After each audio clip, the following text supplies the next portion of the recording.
நேயர்கள் அனைவருக்கும் நான் உங்கள் டாக்டர் கல்வடங்கம் சத்யநாராயண சர்மா பேசுகிறேன். இன்றைக்கி நம்ம ஒரு முக்கியமான பதிவை பார்க்க போகிறோம். சனிப்பெயர்ச்சி பலன். திருக்கணிதப்படி மார்ச் மாதம் 29ஆம் தேதி அன்று சனிப்பெயர்ச்சி நடக்க உள்ளது. இந்த சனிப்பெயர்ச்சி எப்படிப்பட்ட பலன்களை 12 ராசிக்கும் தரப்போகிறது அப்படின்னு தான் பார்க்க போகிறோம். பொதுவாக சனினாலே எல்லாருக்கும் ஒரு பயம் இருக்குது. ஏன்னா சனி பகவான் நம்மக்கிட்ட இருக்கிற ஏதாவது ஒரு கெட்ட வழக்கத்தை நம்ம விரலை வச்சே நம்ம கண்ணை குத்துற மாதிரி நம்முடைய செயல்பாடுகளை மூலமாகவே சில சங்கடங்களை ஏற்படுத்தி சரி செய்யக்கூடியவர். அப்போ நமக்கு சில சோதனைகள் இருக்கத்தான் செய்யும். சனி பகவான் பெயர்ச்சி ஆகின்ற அந்த காலகட்டத்தில் கொஞ்சம் சோதனைகள் இருக்கும். நாம் பொதுவாக சனி பகவானிடம் சரணாகதி அடைந்தால் சனியோட பாதிப்பு கண்டிப்பாக இருக்காது. சனி பகவான் பொதுவாக நம்ம உதாரணத்துக்கு சொல்லணும்னா, ஒருத்தர் உடம்பு சரியில்லாமல் இருக்கார், அவருடைய வெல்விஷர் உறவினர் அவர் ஆஸ்பத்திரியில் கொண்டு அட்மிட் பண்ணுறாருன்னு வச்சுக்கோங்களேன். அவர் சிகிச்சை முடிஞ்சு வீட்டுக்கு வராருன்னா என்னை கொண்டு ஹாஸ்பிட்டலில் விட்டுட்டான்னு சொல்லக்கூடாது. நம்ம நம்மளோட உடல் நலம் நல்லபடியாக இருக்கணும் அப்படிங்கிறதுக்காக சிகிச்சைக்காக நம்மளை ஆஸ்பத்திரியில் கொண்டு சேர்த்தது தான் உண்மை. அது மாதிரி தான் சனி பகவான் நம்மளை நல்வழிப்படுத்துவதற்கு நமக்கு சில சோதனைகள், சில போதனைகள், சில வேதனைகள் தரக்கூடியவர் தான். அப்போது நம்ம சனி பகவான் நமக்கு கெடுதல் பண்ணிட்டார்னு சொல்கிறதுங்கிறது கொஞ்சம் லாஜிக்காக சரிப்பட்டு வராது. ஆகவே சனி பகவான் நம்மை நல்வழிப்படுத்துவதற்கு நீதி தேவன் போல சில முயற்சிகளை மேற்கொள்வார். அதுதான் நம்ம இந்த சனியோட சஞ்சாரம் சொல்லுகின்ற பலன். இந்த நேரத்தில் சில ராசிகளுக்கு சனி பகவானோட சஞ்சாரமானது கொஞ்சம் வேகமான முயற்சியாக இருக்கும். நம்ம சொன்னப்போ உடனே கேட்கலைன்னா நமக்கு கொஞ்சம் அதிரடியான முயற்சிகளை சனி பகவான் மேற்கொள்கிற மாதிரி. உதாரணமாக இப்போ சனி பகவான் 29 மார்ச் 2025 அன்று அதிகாலை இரவு மணி 9:43 கும்பராசியில் பூரட்டாதி 3வது பாதத்திலிருந்து பூரட்டாதி 4வது பாதமாக மீன ராசிக்கு சஞ்சாரம் செய்கிறார். அப்போது மீன ராசியை பொறுத்தவரை இது ஜென்ம சனியாக மாறுகிறது. கும்ப ராசியை பொறுத்தவரை பாத சனியாக மாறும். மேஷ ராசிக்கு விரய சனி.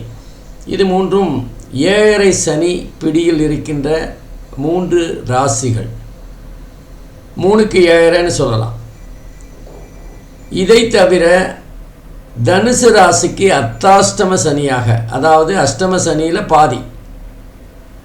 அதே மாதிரி சிம்ம ராசிக்கு அஷ்டம சனியாகவும் கன்னி ராசிக்கு கண்ட சனியாகவும் இருந்து பலாபலன்களை தர இருக்கிறார். இப்போது அந்த விரய சனி, பாத சனி, ஜென்ம சனி, அர்த்தாஷ்டம சனி, அஷ்டம சனி, கண்ட சனி, இதுக்கெல்லாம் கொஞ்சம் சோதனைகள் அதிகமாக இருக்கும். இப்போ நமக்கு சாதாரண ஜுரமாக இருந்தால் நம்ம சின்ன மருந்து வீட்லேயே நம்ம போட்டுக்கிறோம். ஆனால் அதுவே நமக்கு தொடர்ந்து ஜுரம் அதிகமாக இருக்குது அப்படின்னா நம்ம ஆஸ்பத்திரிக்கு போய் சிகிச்சை எடுத்துக்கிறோம், அங்கே இன்ஜெக்ஷன் போட்டுக்கிறோம். அங்கே வேறு மாதிரியான சிகிச்சை முறைகள், கொஞ்சம் கடுமையான சிகிச்சை முறைகள் இருக்கும். அது மாதிரி தான் இந்த மாதிரி அந்த கண்ட சனி, அர்த்தாஷ்டம சனி, அஷ்டம சனி இவர்களுக்கெல்லாம் கொஞ்சம் கடுமையான சிகிச்சை அப்படின்னு தான் சொல்லணும். பகவானை பொறுத்தவரை இந்த முக்கியமான ராசிகளில் கொஞ்சம் சோதனைகளை அதிகமாக செய்து நமக்கு நல்வழிப்படுத்துகின்ற ஒரு முயற்சியில் இருப்பார். அதே நேரம் நமக்கு இந்த மகர ராசியை பொறுத்தவரை 7 சனி முடிய போகிறது. அவங்களுக்கு கொஞ்சம் சந்தோஷமான காலகட்டம் அப்படின்னு சொல்லலாம். இதுவரைக்கும் 2வது வீட்டில் கடைசி 7 சனி 2.5 வருடங்கள் இருந்து வந்த மகர ராசி அன்பர்கள் இப்போ 3வது வீட்டுக்கு சனி பகவான் பயிற்சியாக போகிறார். கும்பராசியிலேருந்து மீன ராசிக்கு போகும்போது மகரத்திலேருந்து அது 3வது வீடாக அமையும். பொதுவாக அந்த 3வது வீடு, 6வது வீடு, 10வது வீடு, 11வது வீடு ஆகிய இடங்கள் சனி பகவானுக்கு மிக மிக சிறப்பான இடங்கள். அந்த இடத்துல நல்ல பலன்களை சனி பகவான் தரக்கூடியவராக இருப்பார். பொதுவாக நம்ம அஷ்டம சனின்னு பார்த்தோம், அர்த்தாஷ்டம சனி பார்த்தோம், ஜென்ம சனி, 7 சனி, கண்ட சனி, இந்த மாதிரியான சனி பகவானுடைய சோதனை காலகட்டத்தில் யாருக்கெல்லாம் சனி திசை சனி புக்தி நடக்கிறதோ அவங்க கொஞ்சம் கவனமாக இருக்கணும். ஏன்னா அவங்களுடைய பூர்வ புண்ணிய ஸ்தானம் வேலை பண்ணாது அப்படின்னு சொல்லுவாங்க. இப்போ நமக்கு ஒரு கஷ்டம் வருதுன்னா நமக்கு ஹெல்ப் பண்ணுறதுக்கு 4 பேர் இருக்காங்க, நமக்கு ஏதாவது உதவிகள் செய்கிறதுக்கு சில பேர் இருப்பாங்க.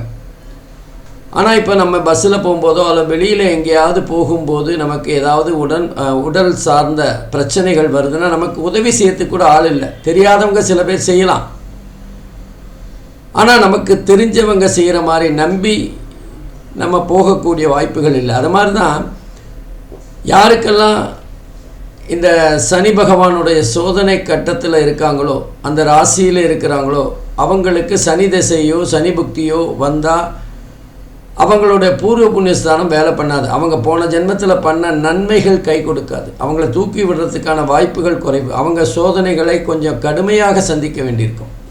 அவ்வளோதான். அதே நேரத்தில் சனி பகவானுடைய பார்வையானது 3, 7, 10 ஆகிய ராசிகளில் போயும். அப்போ மீன ராசியிலேருந்து சனி பகவானுடைய பார்வையானது ரிஷப ராசியிலும், கன்னி ராசியிலும், அதே மாதிரி தனுசு ராசியிலும் போயும். அப்போது இந்த 3 ராசிகளில் சனி பகவானுடைய பார்வை விழும்போது சனியோட பார்வை எந்த ராசியில் வருதோ அந்த வீட்டுக்குரிய காரகத்துவம் பாழகும். அந்த வீட்டுக்குரிய காரகத்துவம் சற்று பாழடையக்கூடிய தன்மை இருக்கும். குரு பார்வை கோடி நன்மை தரும், ஆனால் சனி பார்வை அந்த அளவுக்கு நன்மைகளை தராது. அது சோதிக்கின்ற காலமாக இருக்கும். ஏற்கனவே தனுசு ராசிக்கு அர்த்தாஷ்டம சனி, கன்னி ராசிக்கு கண்டக சனி. அப்போது இந்த 2 ராசிகளும் மிகவும் கவனமாக இருக்க வேண்டிய காலகட்டமாக இருக்கும். இந்த 2 ராசிகளுக்குரிய ஜாதகர்கள் கொஞ்சம் கவனமாக இருக்கணும். சனி பகவானோட பரிகாரம் விநாயகரை வழிபடுறது, அதே மாதிரி ஆஞ்சநேயரை வழிபடுறது போன்ற விஷயங்கள் இருந்தாலும் நம்ம தப்பு செய்யாமல் இருந்தால் சனி பகவான் நம்மளை எதுவுமே பண்ணாது. நம்ம தவறு செய்யாமல் யாருக்கும் கெடுதி நினைக்காமல் இருந்தோம் என்றால் சனி பகவானுடைய சோதனை எந்த விதத்திலும் நம்மை பாதிக்காது. ஆகவே இந்த சனி பயிற்சி பலன்கள் 12 ராசிக்கு எப்படி இருக்க போகிறது அப்படின்னு ஒவ்வொரு ராசியாக பார்க்கலாம். நம்ம தொடர்ந்து இந்த வருடம் சனி பயிற்சி பலன்களை பார்க்குறப்போ சனி பயிற்சி பலனானது பொதுவாக 2.5 வருஷங்கள் ஒரு ராசியில் சஞ்சாரம் செய்யும். மொத்தம் 30 வருஷம் சனி பகவான் 12 ராசியும் சஞ்சாரம் செய்வதற்கு ஆகும். இந்த 12 ராசிகளுக்கும் சனி பகவான் சஞ்சாரம் செய்ய 30 வருடம் ஆகும். அதனால்தான் 30 வருடம் வாழ்ந்தாரும் இல்லை, 30 வருடம் தாழ்ந்தாரும் இல்லைன்னு சொல்லுவாங்க. அப்போ இந்த சனி பகவான் 30 வருடங்கள் சஞ்சாரம் செய்வது தான் வாழ்க்கையின் சுழற்சி அப்படின்னு எடுத்துக்கலாம். அதே மாதிரி அந்த 2.5 வருடங்கள் சனி பகவான் ஒரு ராசியில் சஞ்சாரம் செய்கின்ற போது அது அந்தந்த ராசிக்குரிய பலன்களை தரும். இந்த வருடம் பொதுவாக 2 வருடம் 2 மாதம் மட்டுமே மீன ராசியில் சஞ்சாரம் செய்ய போகிறார். அதுலேயும் அதிசாரம் இருக்குது, வக்கரம் இருக்குது. இந்த சனிப்பயிற்சியானது ஜூன் மாதம் 2027 வரை நடைபெற இருக்கின்றது. இந்த காலகட்டத்தில் ஒவ்வொரு ராசிக்கும் எப்படிப்பட்ட பலன்கள் இருக்கும் அப்படின்னு பார்க்கலாம். அது மட்டும் இல்லாமல் நமக்கு தொடர்ந்து குரு பயிற்சி, ராகு கேது பயிற்சி எல்லாமே இந்த வருடம் மே மாதம் காலவாக்கில் வர்றதுனால பிரத்யேகமாக சனி பயிற்சியை மாத்திரம் இப்போ பார்ப்போம். ஒவ்வொரு ராசியாக பார்க்கலாம் வாங்க. அன்பிற்கினிய துலாம் ராசி அன்பர்களே, இன்றைக்கி நம்ம சனி பயிற்சி பலன்கள் எப்படி இருக்க போகிறது, துலாம் ராசி அன்பர்கள் அந்த பலன்களை எப்படி பெறப்போகிறார்கள், இந்த சனிப்பயிற்சி அவங்களுக்கு சாதகமா இல்லை பாதகமா அப்படின்னு பார்க்க போகிறோம். 29 மார்ச் மாதம் 2025 நடைபெற இருக்கின்ற சனிப்பயிற்சி கும்ப ராசியிலேருந்து மீன ராசிக்கு போக போகிறார். துலாம் ராசிக்கு 6வது வீட்டுக்கு வரப்போகிறார். பொதுவாக சனி பகவான் 3, 6, 10, 11 ஆகிய இடங்களில் சஞ்சாரம் செய்யும்போது மிக நல்ல பலன்களை தரக்கூடியவர். அந்த வகையில் பார்த்தோன்னா துலாம் ராசிக்கு யோகமான பலன்கள் கிடைப்பதற்கான வாய்ப்புகள் அதிகம். மற்ற கிரக அமைப்புகள்லாம் எப்படி இருக்குது, அதோட சாதக பாதகங்கள் போன்றவற்றை கணக்கில் எடுத்துட்டோம்னா சனீஸ்வர பகவான் இந்த காலகட்டத்தில் துலாம் ராசி அன்பர்களுக்கு சாதகமான இடத்துல தான் சஞ்சாரம் செய்கிறார். 6வது வீடு அப்படிங்கிறது ருணருத்ர ரோகஸ்தானம். நோயை பற்றி, பகையை பற்றி, வம்பு வழக்குகளை பற்றி, கடனை பற்றி சொல்லுகின்ற இடம். ஆகவே உடல் ரீதியான சில ஆரோக்கிய குறைபாடுகளை இந்த நேரத்தில் சனி பகவான் நிச்சயமாக தருவார். துலாம் ராசி என்பவர்களுக்கு ஆரோக்கியம் சம்பந்தப்பட்ட விஷயங்கள் நம்ம சனீஸ்வர பகவானோட பலாபலன்கள்னு பார்த்தோன்னா அது நம்மளோட நடவடிக்கைகளுக்கு ஏற்றவாறு தான் இருக்கும். நம்ம என்ன பண்ணுறோமோ அதுக்கான எதிர்வினையாகத்தான் அது இருக்கும். நம்ம நியாயமாக நேர்மையாக ஒழுக்கமாக இருந்தால் சனீஸ்வர பகவான் நம்மக்கிட்டேயே வராது. நம்ம அப்படி இல்லைன்னா நம்மளை நல்வழிப்படுத்துகின்ற முயற்சியாகத்தான் சில பலாபலன்களை தருவார். போலீஸ் மாதிரி. அதுதான் போலீஸுக்கு காரகன் செவ்வாயும் சனியும்னு சொல்லுவாங்க. கையங்களவுமாக பிடிப்பட்ட ஒரு திருடனை போலீஸ்காரன் உண்மையை ஒத்துக்கிற வரைக்கும் அடிக்க தான் செய்வான். திரும்ப திரும்ப நம்ம போய் சொன்னால் அவன் அடிக்கிற அடியும் வேகமாகும், கை கால் உடையக்கூடிய வாய்ப்புகளும் இருக்கும். அது மாதிரி தான் சனீஸ்வர பகவான் நம்முடைய தவறுகளை உணர்ந்து அதிலேருந்து நம்ம வெளிப்பட்டு நம்ம நியாயமாக நடக்கிற ஒரு காலகட்டம் வரை சனீஸ்வர பகவான் நம்மளை சோதித்து கொண்டே தான் இருப்பார். அதனால் நம்ம பக்குவப்படணும். நம்ம நியாயமாக ஒழுக்கமாக நடந்துட்டோம்னா சனீஸ்வர பகவான் எந்த பிரச்சனையும் தரமாட்டார். இந்த 6வது வீட்டு சஞ்சாரம் என்பது நமக்கு கடன் ரீதியாக சில பிரச்சனைகள் வரலாம். நம்ம இப்போ கடனை கொடுக்காததுனால சில பேர் நம்மக்கிட்ட சண்டைக்கு வரக்கூடிய, பகையாகக்கூடிய வாய்ப்புகள் இருக்குது. அது மூலமாக நமக்கு மன உளைச்சல்கள், ஆரோக்கிய குறைபாடுகள் போன்றவைகள் ஏற்படலாம். நம்ம கடனை கொஞ்சம் கவனமாக இருக்கணும். அது பேங்காக இருந்தாலும் சரி, வெளியில் எங்கே இருந்தாலும் சரி, நம்ம கடன் வாங்கிய பணத்தை சரியான நேரத்தில் கொடுக்கணும். சில சமயங்களில் கொடுக்க முடியாத சூழ்நிலை ஏற்படும் போது நம்ம அதை காரண காரியங்களை நேரில் போய் அவங்கக்கிட்ட சொல்லி நம்முடைய வாக்குறுதியை காப்பாற்றுகின்ற வகையில் சரியாக செயல்படணும். நம்ம கடனை கொடுக்க முடியலன்னு ஓடி ஒழிஞ்சால் நிச்சயமாக நம்மளை துரத்த தான் செய்வாங்க. நம்ம நேராக போய் நிற்போம், நம்முடைய நிலைமையை சொல்லுவோம். சூழ்நிலை எப்படி இருக்குது, இதுதான் பிரச்சனை, கூடிய விரைவில் தந்துடுறேன் அப்படிங்கும்போது நம்முடைய பணிவு அவர்களை நிச்சயமாக நமக்கு சாதகமாக செயல்பட வைக்கும். ஆகவே இந்த நேரத்தில் நம்ம கடன் வாங்கிறது, கடன் விஷயங்களில் கொஞ்சம் கவனமாக இருக்கணும். தேவையான கடனை மட்டும் வாங்கணும். சில சமயங்களில் நம்ம கடன் வாங்கி வீடு, சொத்து போன்ற விஷயங்கள் வாங்குகின்ற ஒரு சூழ்நிலையும் இருக்கும். அது நமக்கு சாதகமாக அமையும். அதே நேரத்தில் இதுவரைக்கும் நமக்கு பகையாக இருந்தவர்கள் இப்போ நமக்கு நட்பு பாராட்டுகின்ற ஒரு சூழ்நிலையை பார்க்கலாம். நம்முடைய உடல் ஆரோக்கியம் சம்பந்தமான பல விஷயங்கள் இதுவரைக்கும் மறைமுகமாக அல்லது இதை லேசாக அறிகுறி காட்டிக்கொண்டிருந்த வியாதிகள் இப்போ வெளிப்பட்டு அதுக்கான சிகிச்சைகளை எடுக்கின்ற காலகட்டமாக இருக்கும். பணம் விரையாதுன்னு கவலைப்படாதீங்க. நோய்க்கு தீர்வு நம்ம கண்டுட்டோம்.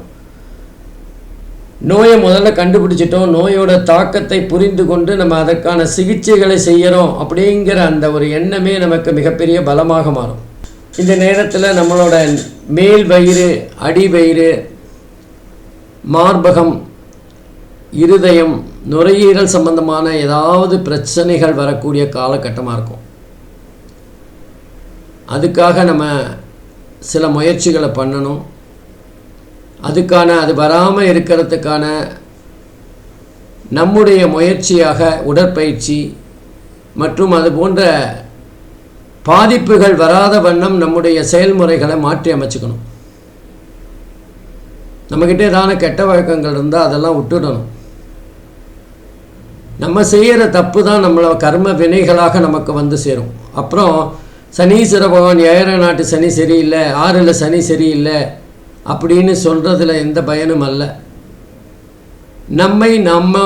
நமக்கு நாமே நம்மை செம்மைப்படுத்துகின்ற ஒரு முயற்சி தான் சனீஸ்வர பகவானை நம்ம வெற்றி கொள்ளக்கூடிய காலகட்டமாக இருக்கும்.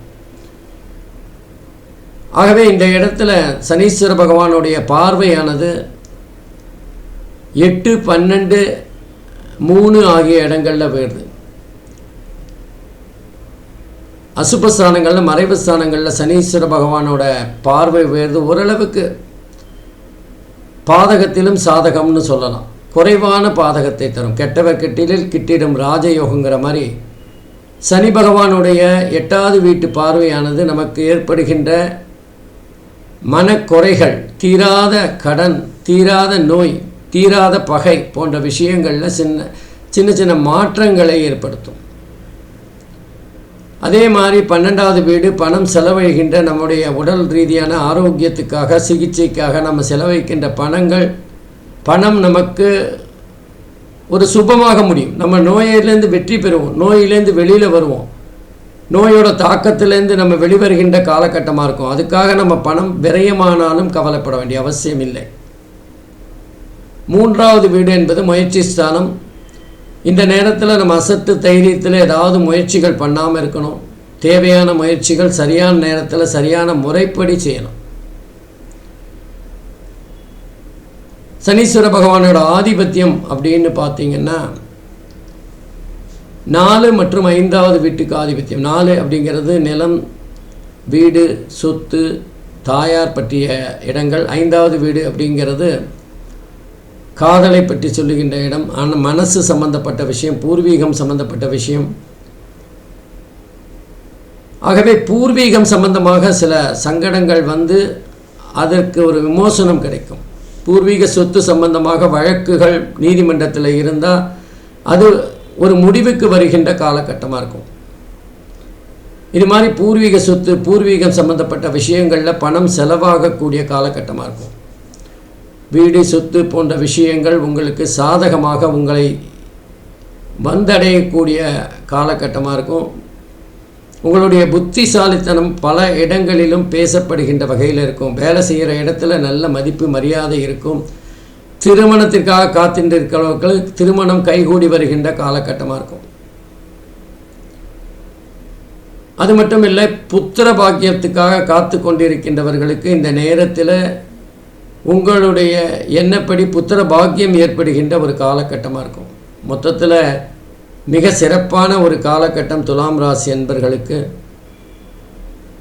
இருந்தாலும் நம்ம நல்லா இருக்குது, சனீஸ்வர பகவான் நல்ல இடத்துல சஞ்சாரம் செய்கிறார், நல்ல பலனை தரப்போகிறார் அப்படிங்கிறதுக்காக நம்முடைய நேர்மை, நியாயம், ஒழுக்கம் போன்ற விஷயங்களில் எந்த விதமான எதிர்மறையாகவும் செயல்படக்கூடாது. நம்ம நியாயமாக இருக்கணும். நியாயமாக ஒழுக்கமாக இருந்தோன்னா சனீஸ்வர பகவான் எப்போவுமே நம்ம கிட்டவே இருப்பார். நமக்காக அனுசரணையாக அருள் பாலிக்கின்ற ஒரு தன்மையில் செயல்படுவார். இதுதான் மிக மிக முக்கியமானது. ஆகவே துலாம் ராசி என்பர்கள் மற்ற ராசிகளைப் போல கவலைப்படுவதற்கு எதுவும் இல்லை. யோகமான நேரம், சனீஸ்வர பகவானோட அருள் உங்களுக்கு கிடைக்கிறது. அதை பரிபூரணமாக உங்களுக்கு சாதகமாக மடை மாற்றுகின்ற விஷயத்தை செய்யணும். நம்முடைய முயற்சிகள், நம்முடைய பரம்பரை சொத்து சம்பந்தமான விஷயங்களில் ஒரு சமாதானமாக போகிறது போன்ற விஷயங்கள் உங்களுக்கு சாதகமாக முடியும். நன்றி, வணக்கம், வாழ்க வளமுடன். அன்பிற்கினிய விருச்சிக ராசி அன்பர்களே, இன்றைக்கி நம்ம சனிப்பெயர்ச்சி பற்றிய பலன்களை பார்க்க போகிறோம். மார்ச் மாதம் 29ஆம் தேதி 2025ஆம் வருடம் திருக்கணிதப்படி சனிப்பெயர்ச்சி கும்ப ராசியிலேருந்து மீன ராசிக்கு பயிற்சியாக போகிறார். இந்த பயிற்சியானது விருச்சிக ராசிக்கு எந்த மாதிரி பலனை தரப்போகிறது அப்படின்னு தான் பார்க்க போகிறோம். விருச்சிக ராசியை பொறுத்தவரை ஒரு சந்தோஷமான விஷயம். இதுவரைக்கும் 4வது வீட்டில் அர்த்தாஷ்டம சனியாக அஷ்டம சனியில் பாதி கெடுபலன்களை தந்து கொண்டிருந்த சனி பகவான் இப்போ கொஞ்சம் ரிலீஃப் 5வது வீட்டுக்கு போகிறார். 5வது வீடு அப்படிங்கிறது பூர்வ புண்ணியம், நம்மளுடைய பாரம்பரியம் பற்றி சொல்லுகின்ற இடம். குறிப்பாக மனசு சம்பந்தப்பட்ட விஷயங்கள், இன்னும் சொல்லப்போனால் சைக்காலஜி, காதல், குழந்தைகள், இதெல்லாம் பற்றி சொல்லுகின்ற இடம். நம்ம காது, கழுத்து, தோள்பட்டை போன்ற இடங்களையும் குறிக்கக்கூடியது 5வது வீடு. சனியோட ஆதிபத்தியம் பார்த்திங்கன்னா 3, 4 ஆகிய இடங்களை சொல்கிறது. இந்த நேரத்தில் சனி பகவான் விருச்சிக ராசிக்கு 5வது வீட்டில் சஞ்சாரம் செய்யும்போது 5வது வீட்டுக்குரிய காரகத்துவம் ஓரளவுக்கு பாதிக்கப்படும். காதலிக்கின்றவர்கள் கொஞ்சம் கவனமாக இருக்கணும். தேவையில்லாத பொய்களை சொல்லி மாட்டிக்கக்கூடாது. அதே நேரத்தில் வெளிப்படையாக உங்கள் மனசில் என்ன இருக்குது அப்படிங்கிறத சொல்லி அந்த காதலை திருமணமாக மாற்றுகின்ற வேலையை பார்க்கணும்.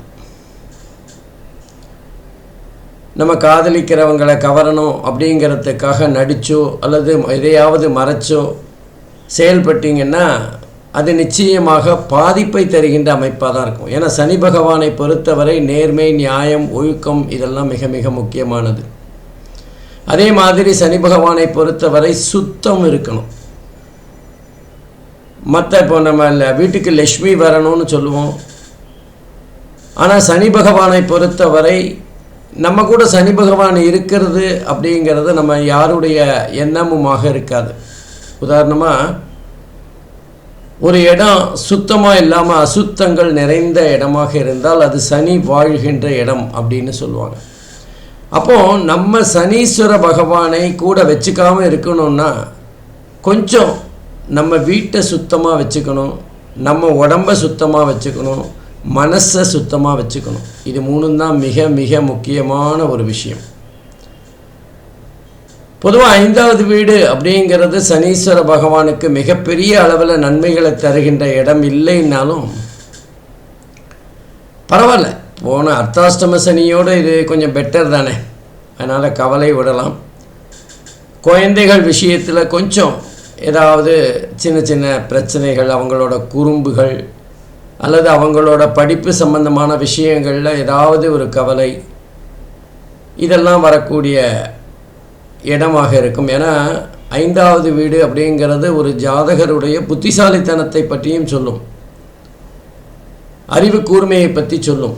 அப்போ அந்த இடத்துல சனி பகவான் வரும்போது அவங்களுடைய புத்திசாலித்தனம் வேலை செய்யாத ஒரு சூழ்நிலையை பார்க்கலாம். கொஞ்சம் கவனமாக இருக்கணும். உடல் உபாதைகளை விட மனசு அதிகமாக பாதிக்கப்படுகின்ற காலகட்டமாக இருக்கும். அதனால் விருச்சிக ராசியை பொறுத்தவரை 5வது வீடு அப்படிங்கிறது திருமணத்தை சம்பந்தமாக, திருமண வயசில் இருக்கிறவங்க, காதலிக்கிறவங்க எல்லாருக்கும் திருமணம் ஆகக்கூடிய வாய்ப்புகள் அதிகமாக இருக்கும். அப்போது திருமண வயசில் இருக்கிறவங்களுக்கு திருமணம் ஆகிறதுக்கான வாய்ப்புகள் அதிகம் இருந்தாலும் புத்திர பாக்கியம் கொஞ்சம் தடைப்படுகின்ற ஒரு இடம்தான் 5வது வீட்டில் சனி பகவான் சஞ்சாரம் செய்கிறது. பொதுவாக 5வது வீட்டில் நல்ல கிரகங்கள், சுப கிரகங்கள் சஞ்சாரம் செஞ்சால் நல்லது. சனி பகவான் இருக்கிறதுனால கொஞ்சம் அதோட பாதிப்பு தாமதமாகக்கூடிய வாய்ப்புகள் இருக்குது. அல்லது கொஞ்சம் நம்ம ரொம்ப சிரமப்பட்டு மருத்துவ சிகிச்சை செஞ்சு அதுக்கப்புறம் குழந்தை பிறக்கிற ஒரு சூழ்நிலை தான் இருக்கும். அதே மாதிரி விருச்சிக ராசியை பொறுத்தவரை நம்ம ஐடி ஃபீல்டில் இருக்காங்களா அல்லது அவங்க வந்து ஷேர் மார்க்கெட்டில் இருக்காங்களா அப்படிங்கிறது மிக மிக முக்கியமானது. ஏன்னா ஷேர் மார்க்கெட்டை பொறுத்தவரை இப்போ இருக்கிற அந்த சூழ்நிலைக்கு ஷேர் மார்க்கெட் அவ்வளவு பெரிய நன்மைகளை தந்துடாது. ஏன்னா 5வது வீடு ஷேர் மார்க்கெட்டை பற்றி சொல்லுகின்ற இடம். அந்த இடத்த சனி பகவான் சஞ்சாரம் செய்கிறதுனால கண்டிப்பாக ஷேர் மார்க்கெட்டில் கொஞ்சம் மந்தத்தன்மை தான் இருக்கும். ஷேர் மார்க்கெட்டில் நமக்கு எதிர்பார்த்த அளவுக்கு வெற்றிகள் அல்லது லாபம் இருக்கின்ற வாய்ப்புகள் குறைவு. அதே மாதிரி 5வது வீடு அப்படிங்கிறது பூர்வீகம் பற்றி சொல்லுகின்ற இடம். பூர்வீகத்தில் நம்ம ஏதாவது பூர்வீக சொத்து சம்பந்தப்பட்ட பிரச்சனைகள் இருக்குமே ஆனால், பூர்வீகம் சம்பந்தப்பட்ட ஏதாவது லாப நஷ்ட கணக்குகள் இருக்குமே ஆனால், அதெல்லாம் இப்போ கொஞ்சம் தடுமாறுகின்ற அல்லது தாமதப்படுகின்ற காலகட்டமாக இருக்கும். பூர்வீகம் சம்பந்தப்பட்ட விஷயங்களை கொஞ்சம் நம்ம மெதுவாக யோசித்து செயல்படுறது நல்லது. அதே மாதிரி இந்த காலகட்டத்தில் குலதெய்வ வழிபாடு அப்படிங்கிறது மிக மிக முக்கியமான ஒரு விஷயம். அந்த குலதெய்வ வழிபாடு செய்யக்கூடிய காலகட்டமாக இது இருக்கும். அதே மாதிரி விருச்சிக ராசிக்காரர்களுக்கு இந்த காலகட்டத்தில் மேல் வயிறு சம்பந்தப்பட்ட பிரச்சனைகள் வரக்கூடிய வாய்ப்புகள் இருக்குது. சனி பகவான் 3 மற்றும் 4வது வீட்டுக்கு ஆதிபத்தியம் பெற்ற காரணத்தினால் முகம், கழுத்து, தோள்பட்டை போன்ற இடங்களிலும் ஏதாவது அசௌகரியங்கள் ஏற்பட்டு அதற்கான சிகிச்சைகள், அதற்கான செலவுகள் வருகின்ற காலகட்டமாக இருக்கும். சனி பகவானுடைய பார்வையானது 7 மற்றும் 11வது இடம் மற்றும் 2வது இடத்தை பார்க்கறது. 7ங்கிறது கணவன், மனைவி, நண்பர்கள், கூட்டாளிகள் போன்ற விஷயங்களை சொல்லக்கூடியது. ஆகவே நம்ம வந்து கூட்டாளிகளோட அல்லது நம்ம குடும்பத்தில் சின்ன சின்ன கருத்து வேறுபாடுகள், அந்யோன்யம் குறையக்கூடிய வாய்ப்புகள், அதே மாதிரி கூட்டாளிகளுடன் ஏதாவது பார்ட்னர்ஷிப்பில் நம்ம தொழில் பண்ணிகிட்ருக்கோன்னா கொஞ்சம் கருத்து வேறுபாடுகள் வரக்கூடிய வாய்ப்புகள் இருக்குது. வார்த்தைகளை பலந்து பேசணும். அதே மாதிரி 11வது வீடு லாபஸ்தானம். அந்த லாபஸ்தானம் 11வது வீடு அப்படிங்கிறது லாபஸ்தானம் மட்டுமல்ல, பேராசையை பற்றி சொல்லுகின்ற ஒரு இடமும் கூட. 2வது திருமணத்தை பற்றி சொல்லுகின்ற இடம். அதே நேரத்தில் கனவுகள், லட்சியங்கள் பற்றி சொல்லுகின்ற ஒரு இடம், லாபத்தை பற்றி சொல்லுகின்ற இடம். ஆகவே இது போன்ற விஷயங்கள் பாதிக்கப்படக்கூடிய வாய்ப்புகள் இருக்குது. குறிப்பாக 2வது திருமணத்துக்காக முயற்சிகள் செய்து கொண்டிருக்கின்ற விருச்சிக ராசி அன்பர்களுக்கு கொஞ்சம் கால தாமதம் ஆகலாம். அதே மாதிரி தொழிலில் லாபம் பார்க்கணும் அப்படின்னு லாபம் நமக்கு வந்தாலும் அந்த லாபத்திற்குரிய பணம் நம்ம கைக்கு வர்றதில் ஒரு தாமதம் இருக்கக்கூடிய வாய்ப்புகள் இருக்குது. மேல் படிப்பு சம்பந்தமாக கொஞ்சம் வேகமாக மாணவர்கள் முயற்சி செய்கின்ற ஒரு சூழ்நிலையை பார்க்கலாம். ஜாதகருடைய குறிப்பாக பேராசை அப்படிங்கிறது ஒரு விதத்தில் பாதிக்கப்படுகின்ற ஒரு காலகட்டமாக இருக்கும். ரொம்ப நம்ம பேராசைப்படாமல் நமக்கு என்ன ஒட்டுமோ அதை மாத்திரம் நம்ம முயற்சி செய்கிறது மிக மிக சிறப்பாக இருக்கும். ஏன்னா பேராசை பெருநஷ்டம் அப்படிங்கிறத உணரக்கூடிய காலகட்டமாக இருக்கும். சனி பகவானை பொறுத்தவரை இந்த நேரத்தில் நமக்கு சில தடைகளை தரக்கூடிய ஒரு இடம்.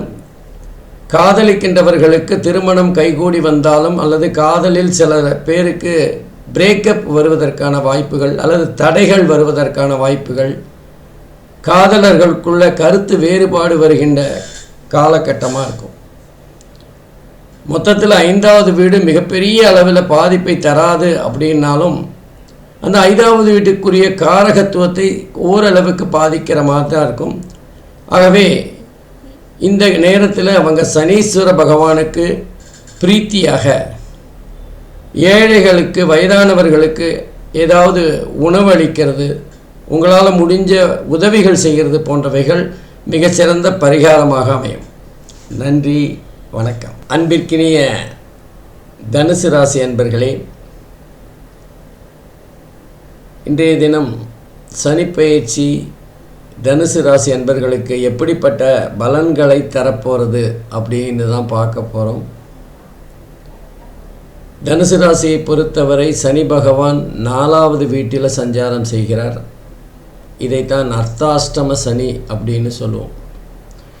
அர்த்தாஷ்டம சனி அப்படின்னா அஷ்டம சனியில் பாதி பலனை கொடுக்கக்கூடியது அர்த்தாஷ்டம சனி. அர்த்தாஷ்டம சனி மிகப்பெரிய நல்ல பலன் அப்படின்னு சொல்ல முடியாது. அதே நேரத்தில் அந்த சனி பகவான் தன்னுடைய 10வது பார்வையாக தனுசு ராசியை பார்க்குறார். சனி பார்க்கின்ற இடம் பாழ், சனி சஞ்சாரம் செய்கின்ற இடமும் அதே நேரத்தில் ஸ்தான பலம் பெறும். 2 விஷயத்தில் நம்ம தனுசு ராசிக்கு இப்போ கொஞ்சம் கேர்ஃபுல்லாக இருக்கணும். அர்த்தாஷ்டம சனி ஒன்று, சனியோட 10வது பார்வை தனுசு ராசியிலே போயிடுது. இது 2 மிக முக்கியமாக கவனிக்கப்பட வேண்டிய விஷயங்கள். பொதுவாக 4வது வீடு அப்படிங்கிறது வீடு, சொத்து, சுகம், தாயார், அதே மாதிரி வாகனம், வண்டி, சுகம் போன்ற விஷயங்களை சொல்லக்கூடியது. குறிப்பாக மாணவர்களுக்கு கல்லூரி வாழ்க்கை வரை 4வது வீடு பலமாக இருக்கணும். 2வது வீடு அடிப்படை கல்வினாலும் 4வது வீடு நல்லா இருந்தால் தான் கொஞ்சம் ஓரளவுக்கு நமக்கு நல்ல படிப்பு வரக்கூடிய வாய்ப்புகள்லாம் இருக்கும். அல்லது நம்ம சிரமப்படாமல் படிக்கின்ற ஒரு தன்மை இருக்கும். ஆனால் சனீஸ்வர பகவான் 4வது வீட்டில் இருக்கிறதுனால அந்த மாணவர்களுக்கு ஓரளவுக்கு சிரமப்படுகின்ற சூழ்நிலை இருக்கும். அதாவது மாணவர்கள் இப்போ அவர்களை ஒழுங்குபடுத்துகின்ற வகையிலே தொந்தரவை சனி பகவான் கொடுப்பார். நம்ம ஹோம்ஒர்க் பண்ணுறோம், எக்ஸாமுக்கு படிக்கிறோம், ஏதோ கிரிக்கெட்டு நம்ம பாட்டு ஹோம்ஒர்க் பண்ணிட்டோன்னு காட்டுற அந்த மாணவர்களுக்கு சோதனைகளை அதிகமாக தருவார். எக்ஸாம் டயத்தில் அவங்களால எக்ஸாம் எழுத முடியாத ஒரு சூழ்நிலை, உடல்நிலை பாதிக்கின்ற ஒரு சூழ்நிலை. அப்போது தினசரி நம்ம ஒழுக்கமாக படிச்சுட்டு வந்தால் அந்த சனியினால் ஏற்படுகின்ற சோதனைகள் குறையும். ஆகவே மாணவர்கள் கொஞ்சம் கவனமாக இருக்கணும். அதுவும் குறிப்பாக கல்லூரி வாழ்க்கைக்கு போகிற அல்லது +1 10th போன்ற படிப்பு படிக்கின்றவர்கள் கொஞ்சம் கவனமாக இருக்க வேண்டிய காலகட்டம். அதே நேரத்தில் தாயாருடைய உடல்நலம் சார்ந்த சில பிரச்சனைகள் வரலாம், அல்லது அவங்களுக்கு மருத்துவ செலவுக்காக பணம் செலவழிக்கின்ற ஒரு சூழ்நிலை ஏற்படலாம், அல்லது நம்ம ஆஸ்பத்திரிக்கும் வீட்டுக்கும் அலைகிறதுனால ஜாதகருடைய அலைச்சல் சுகஸ்தானத்தை பாதிக்கலாம். மனசு கொஞ்சம் அலைபாய்ந்து கொண்டிருக்கும், மனசு சம்பந்தப்பட்ட பிரச்சனைகள் இருக்கக்கூடிய காலகட்டம். குறிப்பாக இந்த நேரத்தில் ஜாதகர் வண்டி ஓட்டும்போது கொஞ்சம் கவனமாக வாகனங்களை ஓட்டும் போதோ, அல்லது நம்ம நடந்தே போகிறோம்னாலும் தெருவில் கொஞ்சம் கேர்ஃபுல்லாக போகணும். ஏன்னா நம்ம நேர்மையாக நியாயமாக கரெக்டாக போனாலும் நம்முடைய நேரம் சரியில்லாத காரணத்தினால் ஏதாவது விபத்துக்கள் மூலமாக பிரச்சனைகள் வரக்கூடிய வாய்ப்புகள் அல்லது செலவுகள் வருகின்ற வாய்ப்புகள் இருக்கும். கொஞ்சம் கவனமாக இருக்கிறது நல்லது. அதே மாதிரி நம்ம வீடு வாங்குகிறோம், நிலம் வாங்குகிறோம், கொஞ்சம் நம்ம பத்திரங்களை கவனமாக பார்க்கணும். பத்திரங்கள் ஏதாவது வில்லங்க இருக்கா, அல்லது அந்த வீடு சம்பந்தப்பட்ட வாஸ்து ஏதாவது சரியாக இருக்கா, அந்த வீடு எல்லா வகையிலுமே நமக்கு சரிப்பட்டு வருமா போன்ற விஷயங்களை கொஞ்சம் ஆராய்ந்து கொஞ்சம் நிதானமாக விஷயங்களை நம்ம புரிஞ்சுட்டு அதுக்கப்புறம் வாங்கணும். சும்மா பணம் இருக்குது எடுத்தோம் கவுத்தோம் அல்லது சீப்பாக வந்ததுன்னு நம்ம ரொம்ப வேகமாக வாங்கக்கூடாது. குறிப்பாக இந்த காலகட்டத்தில் ஜாதகர் எந்த வகையிலையுமே ரெண்டாவதாக வர்ற வாகனம், அதாவது முதல் ஓனர்னு சொல்லுவோம், 2வது ஓனராக வருகின்ற வாகனத்தை வாங்கும்போது மிகுந்த கவனம் தேவை. அந்த வாகனம் ஏற்கனவே ஏதாவது விபத்து சம்பந்தமான பிரச்சனைகளில் இருக்கா அப்படிங்கிறத பார்க்கணும். அடுத்தது ஆரோக்கியம் சம்பந்தமான சில குளறுபடிகள் வரலாம். இருதயம், நுரையீரல் மார்பு சம்பந்தமான பிரச்சனைகள் வரக்கூடிய வாய்ப்புகள் இருக்குது. தோள்பட்டை சம்பந்தமான பிரச்சனைகள் வரக்கூடிய வாய்ப்புகள் இருக்குது. சில பேர் இருப்பிடம், அவங்க வசிக்கிற இடத்துலேருந்து மாறுபட்டு வேறு ஒரு இடத்துக்கு செல்லுகின்ற ஒரு சூழ்நிலை ஏற்படும். பொதுவாக இந்த தனுசு ராசிக்காரர்களுக்கு நம்ம சோதனைகள் கொஞ்சம் அதிகமாக இருக்கும்னு சொன்னோம். காரணம் அவங்களுக்கு 10வது பார்வையாக சனி பகவான் பார்க்கறது மாத்திரம் இல்லாமல் அர்த்தாஷ்டம சனியும் நடக்கிறது. 2 விஷயங்கள். அப்போது அவங்க செயல்பாடு கொஞ்சம் கவனமாக இருக்கணும். நல்ல வேளை அவங்களுக்கு குரு 7வது வீட்டில் வர்றதுனால பெரிய பண கஷ்டமெல்லாம் வருவதற்கு வாய்ப்பில்லை. உடல் ரீதியான பிரச்சனைகள், அவசரப்பட்டு எடுக்கிற முடிவுகள் பிரச்சனையாக மாறுகின்ற ஒரு தன்மை, இதெல்லாம் வரக்கூடிய வாய்ப்புகள் இருக்குது. கொஞ்சம் கவனமாக முடிவு எடுக்கிறதுக்கு முன்னாடி யோசிக்கணும். நம்ம முடிவெடுத்த பிறகு யோசிக்கிறத விட நம்ம முடிவெடுக்கிறதுக்கு முன்னாடி கொஞ்சம் யோசிக்கிறது சிறப்பாக இருக்கும். நம்ம இந்த நேரத்தில் 2 ப்ராப்ளம் இருக்கிறதுனால நம்ம கவனமாக இருந்தால் நம்முடைய பிரச்சனைகளோட அளவை குறைக்கலாம். அவ்வளோதான். பிரச்சனைகளே இல்லாமல் எல்லாத்துலேயும் நம்ம வெளியில் வந்துட முடியும்னா கண்டிப்பாக இல்லை. ஏன்னா சனி பகவான் நம்மக்கிட்ட இருக்கிற ஏதோ ஒரு குணத்துக்காகத்தான் நம்மளை மாற்றுறதுக்கான முயற்சிகளில் தான் இந்த மாதிரி அர்த்தாஷ்டம சனி, அஷ்டம சனி எல்லாம் வருது. அப்போ என்ன குணம் நம்மக்கிட்ட அந்த மாதிரி இருக்குது? நம்ம பொதுவாகவே தனுசு ராசிக்காரர்கள் மற்றவங்களை எடுத்தெறிஞ்சு பேசிடுவாங்க, அல்லது அவங்க வார்த்தைகளை கொட்டும்போது அது மற்றவங்களோட மனசை பாதிக்கிற மாதிரி இருக்கும். அதில் கொஞ்சம் கவனம் செலுத்தணும். ஏன்னா தனுசு ராசிக்காரர்கள் நல்ல 4 பேருக்கு தாராளமாக உதவி செய்யக்கூடியவர்களாக இருந்தாலும் அவர்கள் வாயிலேருந்து வருகின்ற வார்த்தைகள் சில சமயங்களில் மற்றவங்க மனசை புண்படுத்தும். ஆகவே வாக்குஸ்தானம் அவங்க மிக கவனமாக இருக்கணும். ஏன்னா சனி பகவான் அவர்களை பொறுத்தவரை 2 மற்றும் 3வது வீட்டுக்கு ஆதிபத்தியம் பெறுகிறார். 2 மற்றும் 3ன்னா 2 வாக்குஸ்தானம், தனஸ்தானம், குடும்பஸ்தானம். நம்ம யாருக்கிட்டையாவது பணம் கொடுத்துருக்கோம் அல்லது யாருக்காவது பண தேவைக்காக கடன் கொடுக்குறோன்னா கவனமாக இருக்கணும். அந்த பணம் திரும்பி வருமா, தேவைப்பட்ட போது நமக்கு திரும்ப கிடைக்குமா போன்ற விஷயங்களை மனசுக்குள்ளே போட்டு பார்த்துக்கணும். அதே மாதிரி குடும்பத்தில் ஏதாவது சின்ன சின்ன சச்சரவுகள், மன கஷ்டங்கள், கருத்து வேறுபாடுகள் வரக்கூடிய வாய்ப்புகள் இருக்குது.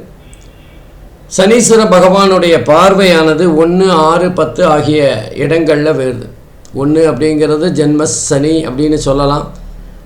தனுசு ராசிலேயே இந்த சனியோட பார்வை விழுறதுனால உடல் ரீதியான பிரச்சனைகள், ஏதாவது கால்வலி, கைவலி, மூட்டு வலி போன்றவைகள் வரக்கூடிய வாய்ப்புகள் இருக்குது. பொதுவாக கண்ணு சம்பந்தமான பிரச்சனைகளும் வரக்கூடிய வாய்ப்புகள் இருக்குது. அதே மாதிரி 6வது வீடு ருணருத்ர ரோகஸ்தானம்னு சொல்லலாம். நம்முடைய பகை, கடனை பற்றி சொல்லுகின்ற இடம், நோயை பற்றி சொல்லுகின்ற இடம். இதெல்லாம் நம்ம கவனமாக இருக்க வேண்டிய விஷயங்கள். தேவையில்லாமல் கடன் வாங்கிறது அல்லது கடன் விஷயத்தில் கொஞ்சம் அலட்சியமாக நமக்கு பணம் கொடுக்காமல் இருந்தால் அது வேறு விதமான பிரச்சனையாக மாறக்கூடிய வாய்ப்புகள் இருக்குது.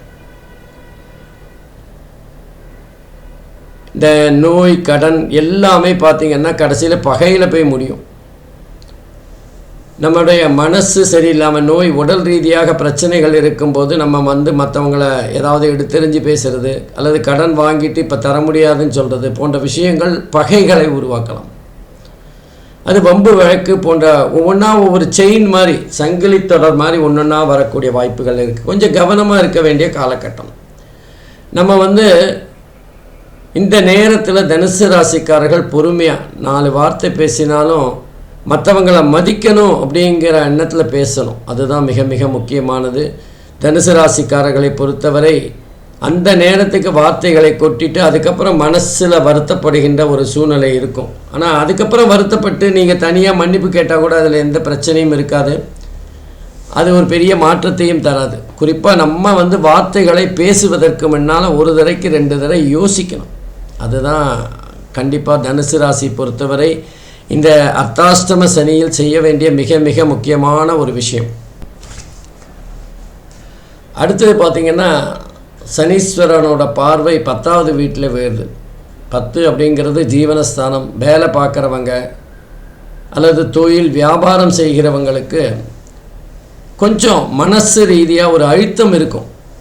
வேலையில் ஒரு அழுத்தம் இருக்கும். அது லாபமாக கூட இருக்கலாம், இல்லை நமக்கு வரவேண்டிய பணம் தாமதமாக வரலாம், இல்லை வேலையில் அதிகப்படியான வேலை இருக்கக்கூடிய வாய்ப்புகள் இருக்குது, அல்லது ஊழியர்கள் மூலமாக நமக்கு கடுமையான ஒத்துழைப்புகள் இல்லாத ஒரு சூழ்நிலை, ஊழியர்கள் பிரச்சனை, கூட்டாளிகள் பிரச்சனை, இந்த மாதிரி ஏதாவது ஒரு வகையில் நமக்கு வேலை சார்ந்த மன அழுத்தம் இருக்கக்கூடிய காலகட்டம் இது. அதனால் கவனமாக இருக்கணும்.